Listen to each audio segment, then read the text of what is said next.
Alô. Boa noite a todos. Quero agradecer primeiro à faculdade, na pessoa do Dr. Aldemário, e agradecer aos colegas também do Luta pela Justiça. Vocês fiquem à vontade para fazer perguntas. Se tiverem dúvidas, podem levantar a mão. Tem um microfone aí, né, que eu acho que fica à disposição. Está dando para ouvir legal, né? Eu vou falar sobre a sentença liminar de improcedência.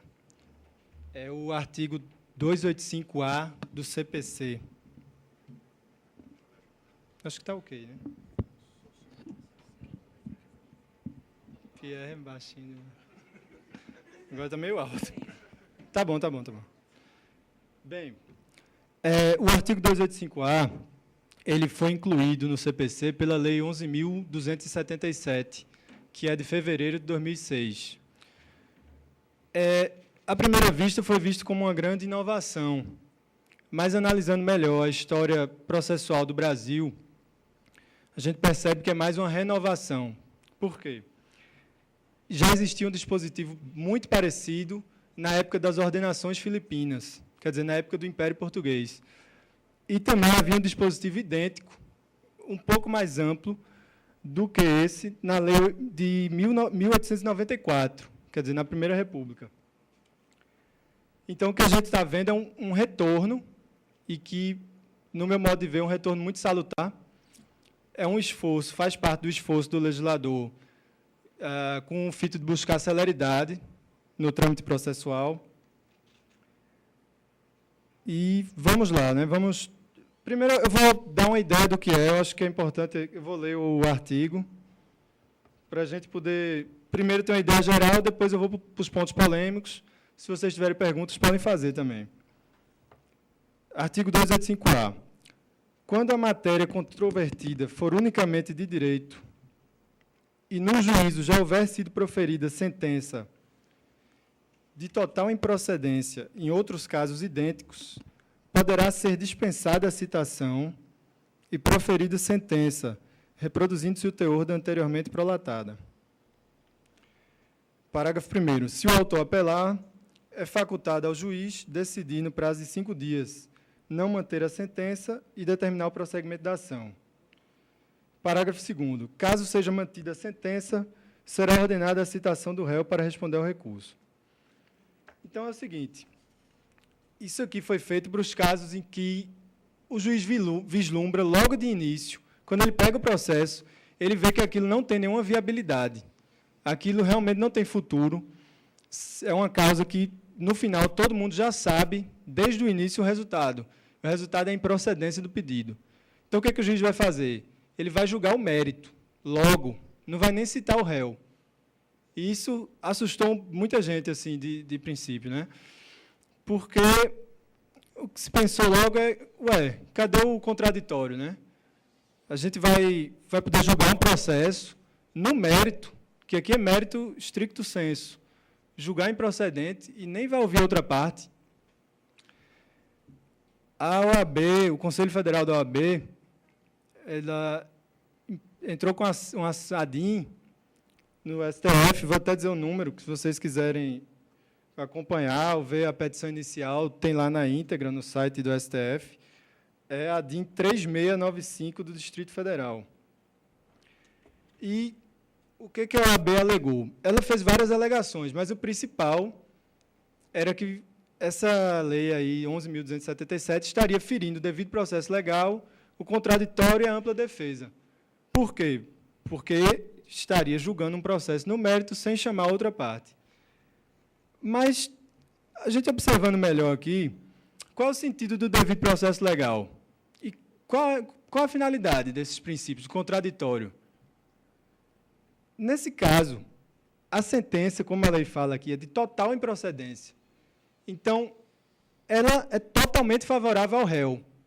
Por isso, não é necessário ouvir o réu. Qual é o interesse de uma pessoa, do réu, no caso, ser ouvido num processo em que é julgado totalmente favorável a ele? Então, não há qualquer prejuízo ao réu. Isso é um ponto muito claro, assim. Parece mais um interesse de preservar uma suposta atuação dos advogados na parte do réu, porque nessas ações manifestamente improcedentes não vai haver necessidade, então vai ser um contrato advocatício a menos, né? Por isso que a OAB ficou um pouco triste com o dispositivo legal. Exemplos de aplicação dessa lei. Ela se aplica principalmente em casos contra o governo federal. Realmente a lei foi feita pensando no governo federal, estadual e municipal também, todos os governos. São causas, aquelas demandas em massa. Por exemplo, um pleito de reajuste de servidores públicos. É a mesma tese para todos eles.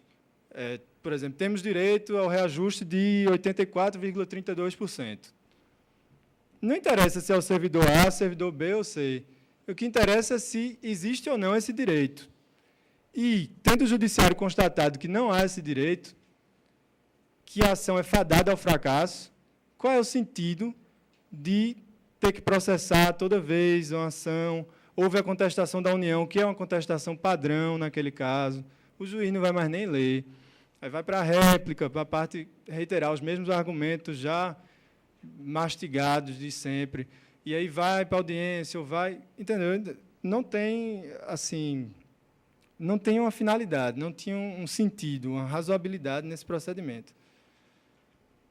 E é por causa disso que esse dispositivo, para mim, é muito importante. Eu já aplico, já sem problema nenhum, venho aplicando e noto que tem dado bastante celeridade. Por quê? Porque o judiciário vai poder concentrar nas causas que são importantes, em que há dúvida mesmo. Não vai ficar pegando aqueles processos repetidos e tendo que simplesmente dar aquele andamento por uma mera formalidade.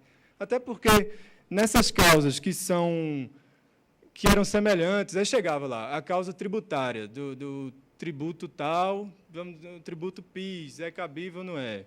Aí não é improcedente. A gente já sabia, até eram os mesmos escritórios, às vezes, de advocacia, que entravam com as ações para vários clientes diferentes. A gente já ia separando, assim, ó, separa no bolinho ali, para quando chegar no final, julgar improcedente. Mas isso não tem sentido nenhum, né? Então, por isso, hoje em dia, o procedimento é, você tendo 2 precedentes do próprio juiz, ele pega e julga improcedente a ação.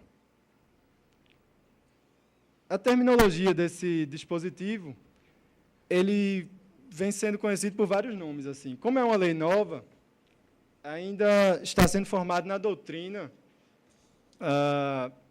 qual é o conceito ideal. E cada doutrinador, às vezes por vaidade, até tenta fazer colar um nome para ficar conhecido, né, como aquele que criou um conceito novo. Então, a gente tem resolução superantecipada do mérito, porque já existe a resolução antecipada do mérito, e aí um doutrinador falou isso, que eu li. Resolução superantecipada do mérito. Tem julgamentos sumaríssimos dos processos repetitivos, ou sentenças tipo de improcedência.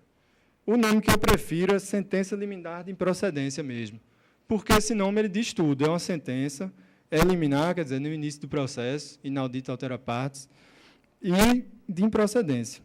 Então, para mim, o conceito é o que melhor exprime a situação, então deve ser esse mesmo, pela simplicidade. As coisas já são muito complicadas para a gente estar criando mais complicação em cima disso.